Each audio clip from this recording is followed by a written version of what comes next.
Al-Mahdi bukan nama seseorang.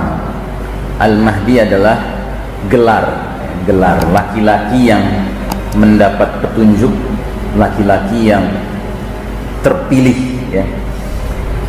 Lalu Al-Mahdi ini termasuk min alamatis sa'ah, di antara tanda-tanda sudah dekatnya as-sa'ah.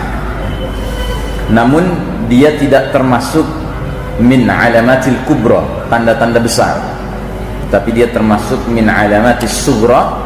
Ada juga yang mengatakan Al-Mahdi ini jembatan antara tanda-tanda kecil dengan tanda-tanda besar.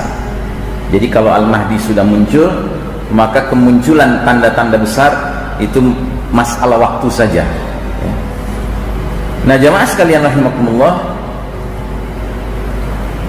Al-Mahdi akan memainkan peranan sebagai Amirul Mukminin fi akhir zaman, pemimpinnya orang-orang beriman di akhir zaman.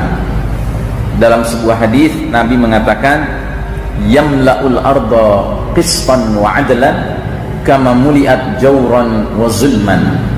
Al-Mahdi akan memenuhi bumi secara merata dengan keadilan, setelah tadinya bumi dipenuhi secara merata dengan kezaliman.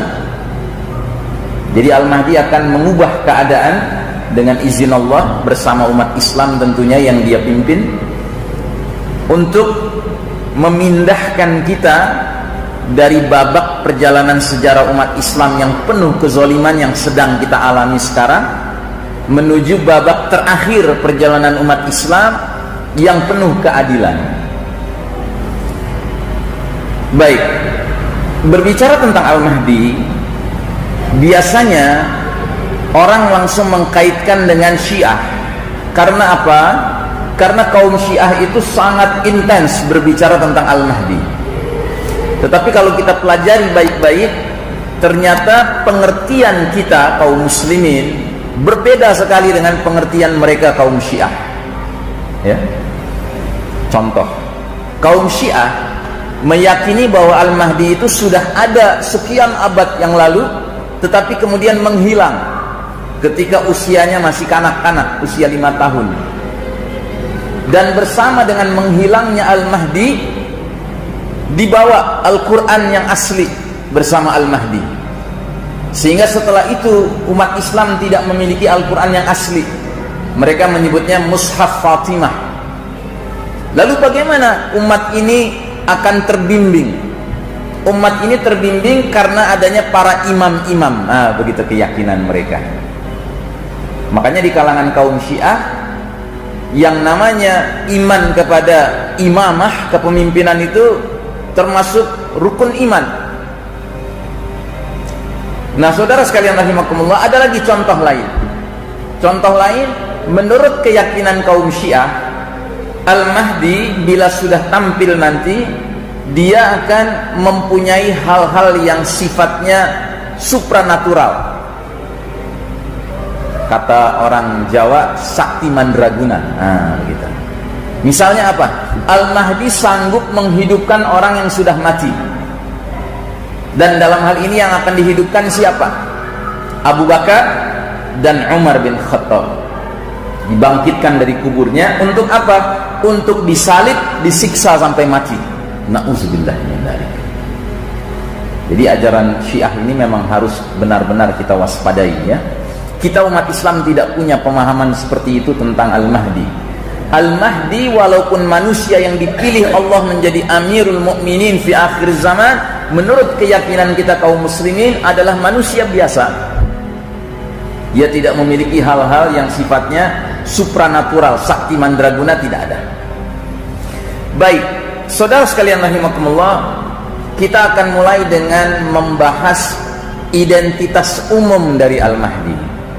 Secara umum kita akan lihat namanya, asal-usul keturunannya, saat kehadiran kemunculannya, dan ciri-ciri fisik dari Al-Mahdi. Pertama, dalam hadis riwayat Abu Daud, berkata Rasulullah sallallahu alaihi wasallam yang maknanya, sekiranya dunia ini tidak tersisa kecuali hanya sehari, maka Allah Ta'ala akan panjangkan hari itu hingga Allah mengutus seorang laki-laki dariku atau dari keluargaku, namanya mirip namaku, nama ayahnya mirip nama ayahku. Jadi Al-Mahdi itu namanya Muhammad atau Ahmad, sedangkan ayahnya bernama Abdullah. Jadi Al-Mahdi itu Muhammad bin Abdullah atau Ahmad bin Abdullah. Walaupun ada pendapat yang minoritas, mereka mengatakan kemungkinan juga namanya Ahmad bin Ibrahim atau Muhammad bin Ibrahim. Karena apa? Suatu ketika Nabi Muhammad SAW pernah dikaruniai seorang anak laki-laki. Waktu baru lahir, Nabi mengatakan, ku namakan anakku ini seperti nama ayahku, Ibrahim. Ya, baik. Yang kedua, Al-Mahdi secara asal-usul adalah keturunan keluarga Nabi Muhammad sallallahu alaihi wasallam. Hadisnya, Al-Mahdi min ijrati min waladi Fatimah. Al-Mahdi itu dari keturunanku, dari jalur Fatimah. Ya.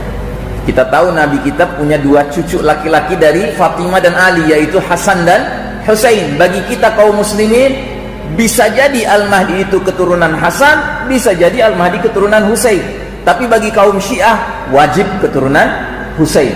Karena apa? Karena Syiah ini agama ras, agama darah, ya.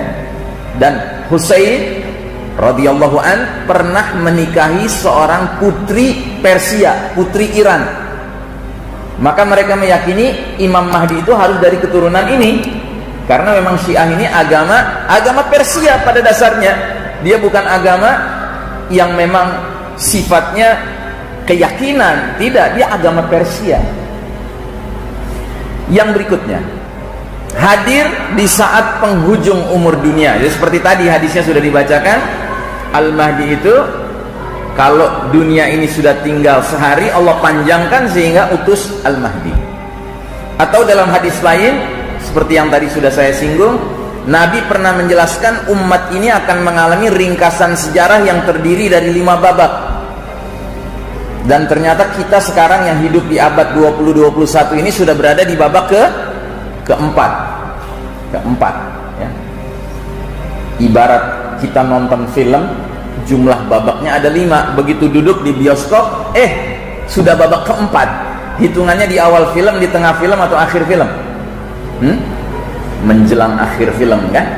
Nah, jadi Al-Mahdi itu akan muncul di babak keempat, babak di mana kita hidup sekarang ini, yang kata Nabi adalah babak kepemimpinan mulkan jabariyan, para penguasa yang memaksakan kehendak mereka.